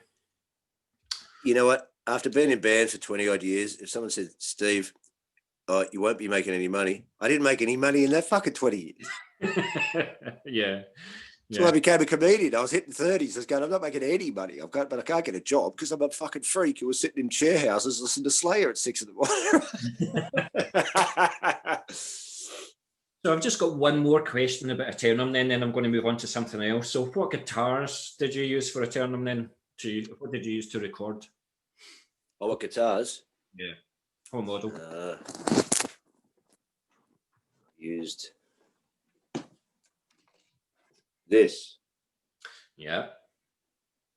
The one in the clip. Probably because nah. I can't get around fucking 6. So I recorded. Well, here's why the album is sort of like the underground. I recorded on that guitar. Why? That's the only one I had.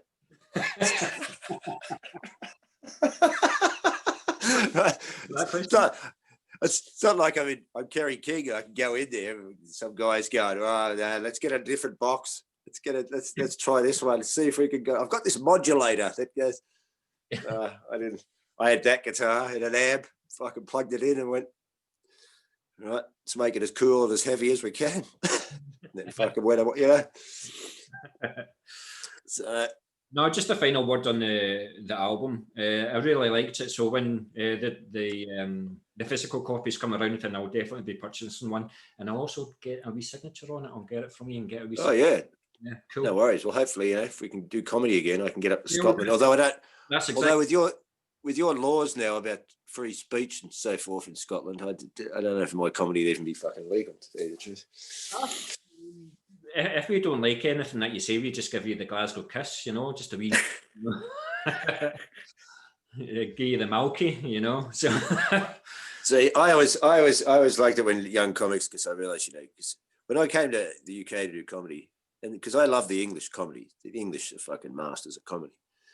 But I always thought to myself, if I can make the Irish and the Scottish laugh, that will be the test of my metal. Right? Metal, METTLE. But either way, because I just thought, they're kind of, they're interesting characters, these cunts, and so if I can make them laugh. Plus, I know when I learned in Scotland and that, if they heckle the fuck out of you, right? If they heckle the fuck out of you, but if you win them over, you're the fucking king. Then that's it, mate. We don't want you to be shit, but and if you get through this and win us over, mate, the gig's gonna rock, and it does, So that's while you were in Manchester. Then you were about to embark on the UK tour, and it's now been rescheduled for April. Well, we'll see what happens. Yeah. Again, with lockdown, then, apart from writing music, have you written new material for your comedy stuff? Like, are you going to include it in this tour, or were you happy with what you've written for this tour, and anything new that you've written you're using for the next thing, or you keep reading? This entire global scenario they've decided to adopt, which we could discuss for hours, has... in one sense, I haven't written any comedy. Not in one sense, I haven't written any. I haven't written any. The show that I was going to do now, when I got here to tour, it was a great show. It would have been controversial for these little lefty lunatics. Real people would have loved it and laughed from their fucking balls. The way that you want to laugh. That's how I approached comedy, like metal gigs. It's got to be good, doesn't it? I mean, it's what you want. It's got to be all killer, no filler. You don't want. It's like Ride the Lightning. Yeah, right. Yeah. But now, because of this whole scenario, how do you go on stage and just do that show without mentioning something that is just unprecedented in human history? Yeah. Do I just go on there with the show as act like nothing's happened? Yeah. Or do I go, right, well, that means writing, that means practicing. You don't just write in your room, go on stage and it's all ready. Right. It's like, you've got to gig the fucking thing, So, and here's what's happened. I've become obsessed. I didn't realize how, like I said, all these years I was writing that album and I was playing drums and doing my stuff. But since we made the clip and all this bullshit went and the tours went and I've got my guitar here and I could make another clip maybe and the records come out and I've written some other songs. I've become, it's almost like there's this part of me that I'd forgotten was there. When I get into projects, I become kind of obsessed with them, like I live in them. And so that part of music that I had all those years I was in bands has kind of gone Like it's because I just find myself on YouTube and looking at Stuart Copeland interviews and all this stuff, and just I find out about these guys. I'm just constantly looking up music. Like I used to music, and I realized the other day, like, oh, that's right, this is who I used to be all the time, right? But I was in comedy world for 20 years, you know, so the music was there, but it was kind of shit. But now it's like, that's why I said if I had a studio or something, yeah, I wouldn't come out. Just, yeah. Get some bread and milk. I'll be here. Because I love making music. I mean, that's what's great. Because I mean, I know I was reading some interviews, watching some interviews with the guys from Enslaved the other day. I know those two guys from Bergen. They used to come to my comedy shows. The two guys the main two guys in Enslaved. And he was saying, he doesn't really listen to Enslaved records when they're finished. Doesn't really listen to his own stuff and all that. And I don't listen to my own music all the time, but I will listen to it. Like if I've made records, I can listen to music I've made, but I don't watch comedy DVDs I've made. You know, I don't watch myself do it, which I actually realize I should, because I'd probably be able to get better and go. Because when I'm editing them and I'm watching them back with the editor, I make up jokes. All right, because I can watch it from the outside. I can play off myself, you know. So that's something I didn't do all my life in comedy. I should have done a bit more, actually. I bet Jerry Seinfeld listened to every fucking show he ever did, you know. And Michael McIntyre. I bet both of them went home and fucking good on them, because they've, you know. Talking about going back in time, like I'm having my own wee nostalgia trip down comedy lane as well, and I'm going back to my childhood and watching Laurel and Hardy. But I don't know if they were ever an influence on you. Were you just more into your stand-up comedians, or did you like slapstick as well? But I never liked that stuff. I never, you know, if someone put the Three Stooges on, I'd feel sick and walk out of the room. just when I looked at them, I couldn't stand looking at them. Yeah. I went, just did they do that on purpose? Because they did a good job if they did. Because I was like, who are these dickheads? I hate these dickheads, right? And I never particularly liked Laurel and Hardy or Abbott and Costello. And I bet it's good comedy, because, you know, I bet it is. I bet it's fucking good comedy.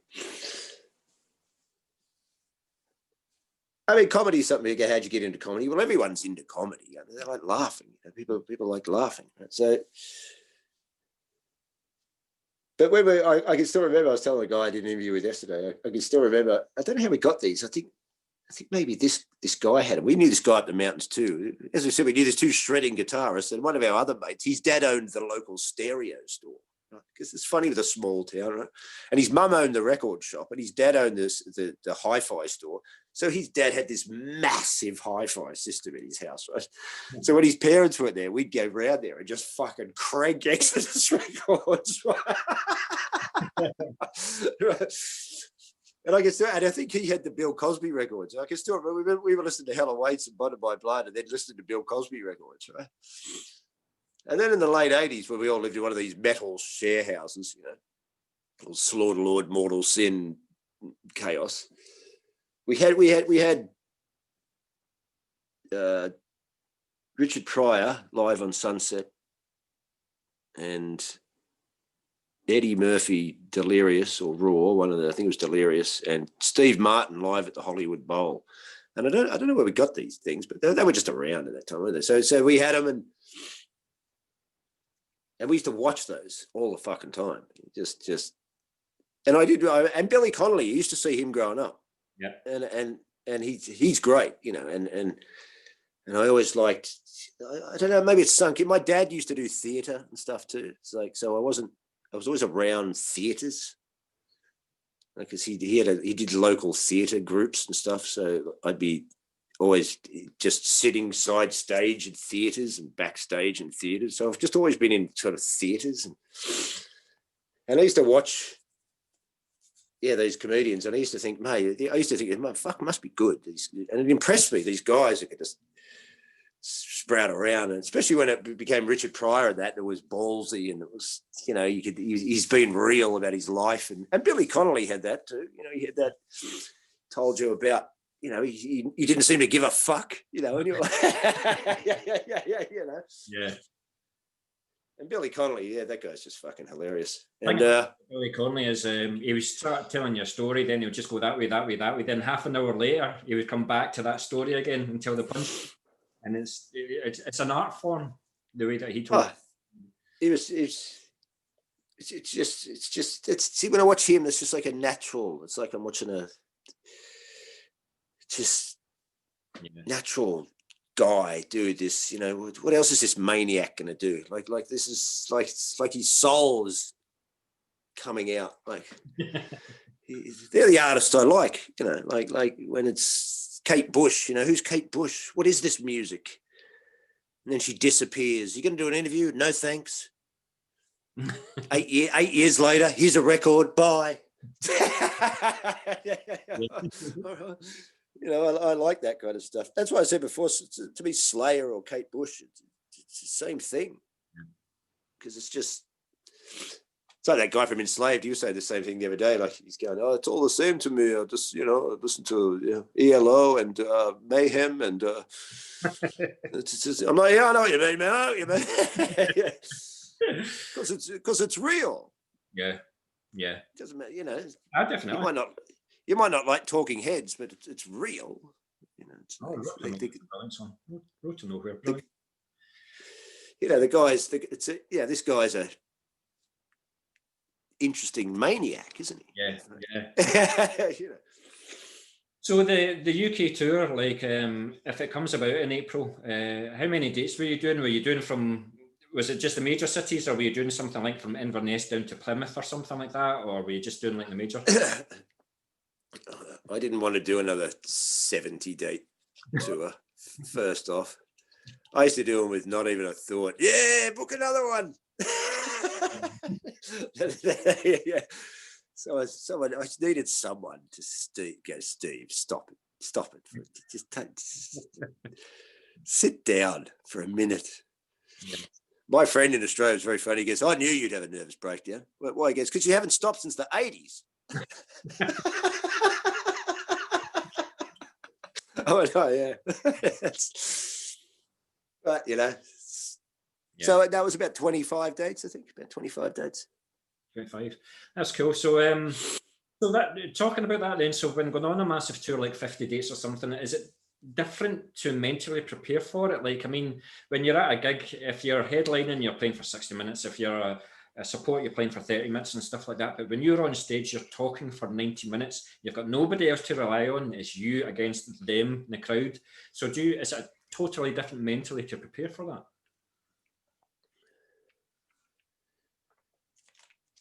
You know, I don't even know if in compared to what, sorry, just doing a shorter set, or like just like how you would prepare, like going on stage with your band, and whether you're right. Because I haven't done live gigs in bands for so long. I can still remember the first night I did the first Primordial one, because I hadn't done gigs in bands for years when I did that, and it was so chaotic to me. I'd forgotten that you have to sink into this fucking beast of noise, you know. You know, it was so I really, So how do you mentally prepare to go on stage in front of like 1,000 people? Do you know what? I don't know. Maybe I never did, but it wasn't like I wasn't nervous or anything. You just kind of, if you know the show, like, you know it. Yeah. Right. You really want that, right? Because once you know it, then I can perform. So when you start a tour, it's more nerve-wracking because I have to think. Yeah. Because I haven't got it yet. You know, I might have it all written, but I haven't got it smooth yet. I haven't got it so it's subconscious. Yeah. You know, so at first it's you miss a few bits, or you And it's weird because sometimes you're on stage and the audience is watching and you're talking and your brain's talking to you. Yeah. And sometimes it helps you because that bit's next. You go, oh, thanks. And then it's almost like you're having this conversation. It's almost like you're having this conversation. But then other times when you don't know, you come up to a point and you're standing there and it's gone. Yeah. And you're like, but that's when you got to learn to relax and just go, it'll come. Or sometimes you just miss a whole bit. You don't realize till you finish, you go, fuck, how did I? Because that's the start, you know. And then, but then once it's in there, I can usually get it in about 3 gigs. I reckon 3, by 3 good, because a good audience helps get it in there too. Yeah. Because if you've got a good audience and the energy, so it's easier. It goes, oh, right, we can rock with this thing. You know, if you've got a hard audience and you don't know it, like the jokes are just, and then that makes you feel bad, and then you're hitting a wall with a hammer while you're, but once, as I said, once it's in there, and then, you know, you hit the stride of being on the road, you get a few gigs under your belt, then it all becomes a list. Then you just got to sit in the dressing room and just chill for a bit and go, okay. You get fed up listening to your own voice. No, you don't really hear it.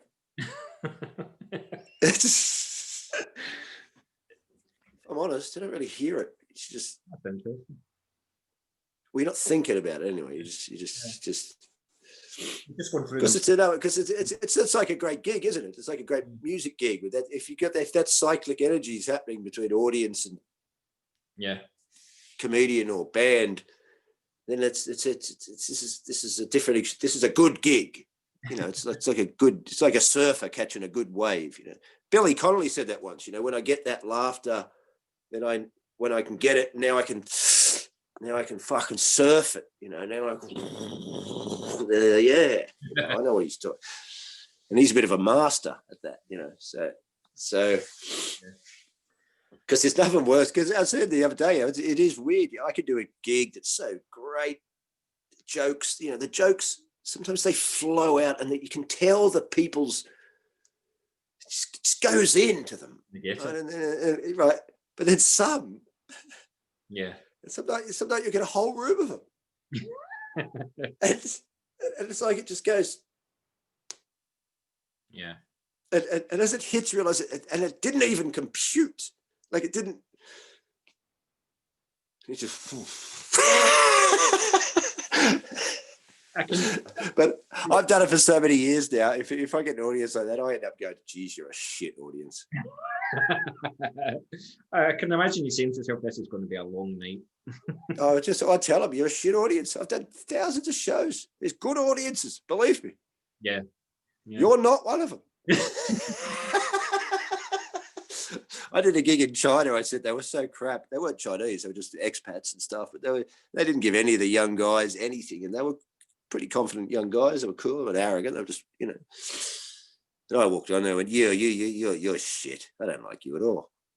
You've been texting. You don't laugh. You talk. I don't know what it is. No. There was a young German lad there. He was all right. He was laughing. This guy, I like this guy. The rest, then I get then I might get a laugh. I go, maybe we could become friends. Hey, maybe if you want to join in. Yeah. But if you don't want to join in, well, fuck you. I'll go home. They got great Italian subs here. I'll get one. You know, like. You've got a big pair of balls to do and say something like that to an audience. I can imagine yours thrown at you. Roast potatoes, did you say? Roast potatoes. That was funny. The roast potato. That was in Bournemouth or somewhere at a Christmas show. I was in there for like a week or something. Christmas shows, you know, they're going to be mental. You know, they've been drinking since 3. It's Christmas. They don't give a fuck, right? So gigs are going to suck. You know, Sue from accounts booked it for everyone in the office to go. Yeah. No one even knows where they're going. Half of them are probably doing Charlie in the toilet before they turn up. You know, it's like.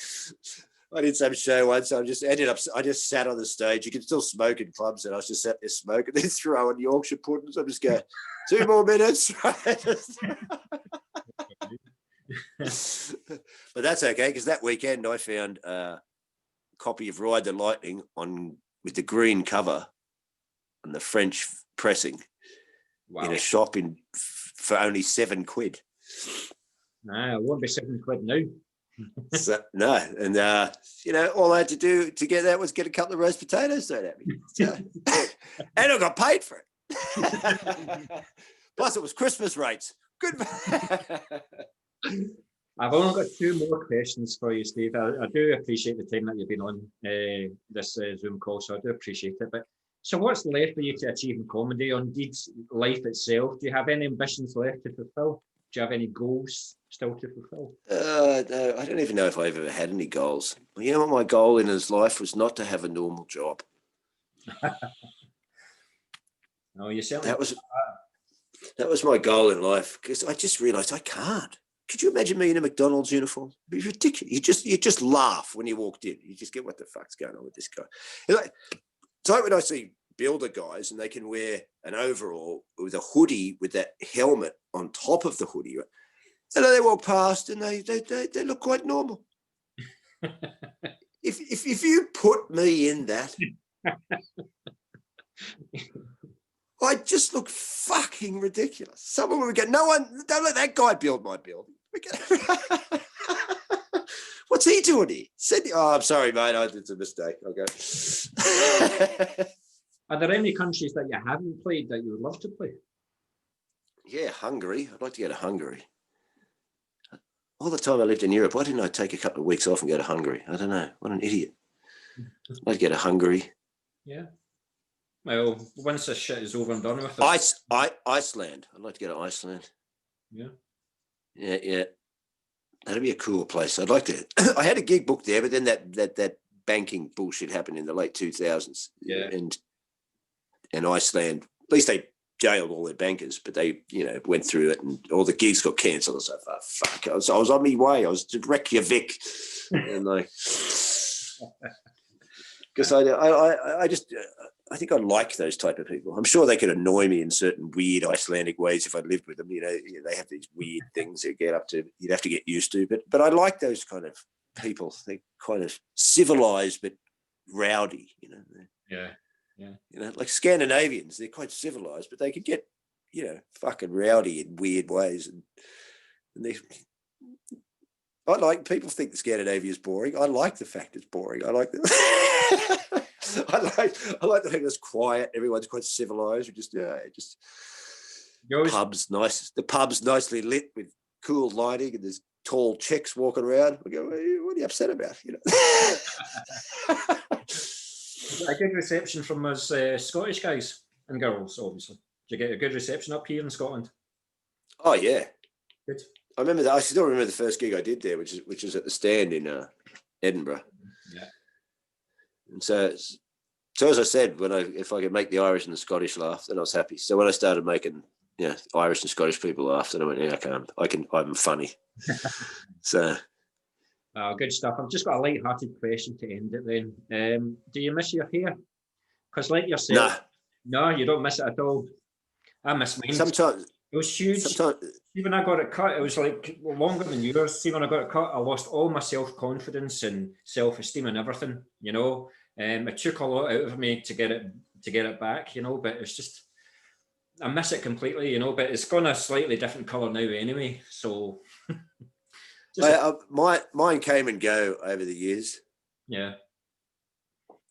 The early 90s went, then it came back, then it went, then it came back. Then I moved to the UK, it went, and it came back, then it went again.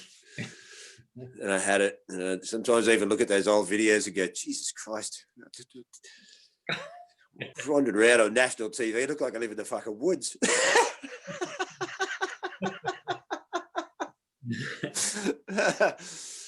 But it's I always say, now I only need one towel for the shower. So.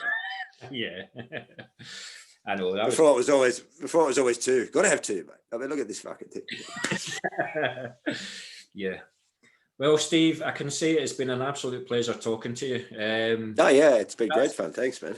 Yeah, brilliant. It's been 2 hours we've been on for, and this is by far my longest interview in Zoom, but it's been a thoroughly enjoyable one. I was kind of a wee bit nervous at the start, but you're very calming on the nerves. So I thank you very much for this opportunity. Oh, no worries. I've had a good time. Definitely when you come up to Scotland, I'll be looking for you. Oh yeah, we'll have a fucking pint. Oh, I don't drink. The what? I don't drink. I don't really drink, actually. I don't, but I'll have one. Shandy. Yeah. Yeah. Maybe watered down with a few bottles of Jack Daniels, but Oh, mate. Well, I can already see the Swedish death metal book in the background, and so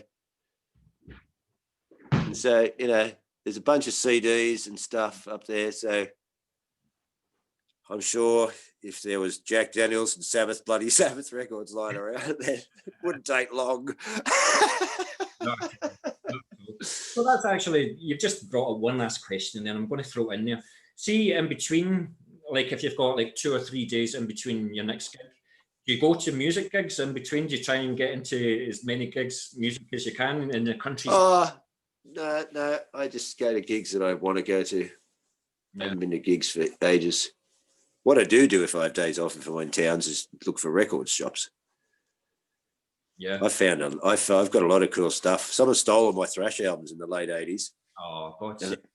I know, original pressings of old Manowar and Venom and Bathory.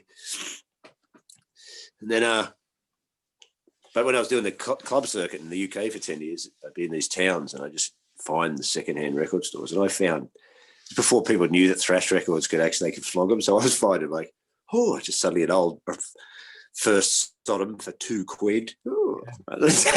So I built up quite a massive collection just from finding these just from going to towns every weekend. You know, so you go to Newcastle, Bristol, go to Edinburgh, go to Glasgow, there's going to be 2 or 3 secondhand record stores here somewhere. So that's it. So I still love record stores. It doesn't. I hope they don't all go, because this is going to be, what a horrible planet. What a horrible.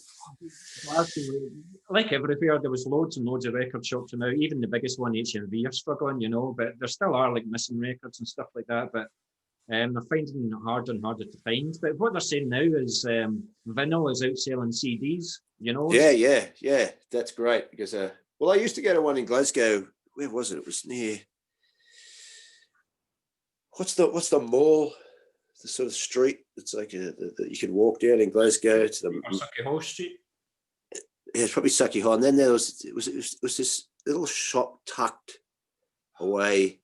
I can't remember what it was called, but I found the one thing I did with Mortal Sin. I didn't do any albums. I did a couple of demos that weren't released, and I did the VHS, and I actually found a copy of that in that shop in Glasgow. So good. I'll have another one of those, because probably only got one, hopefully not lost somewhere. So I scored lots of cool things around all those shops. So that was cool. I do. I hope they don't go. Yeah, I know. But like, imagine if all your music was a digital thing.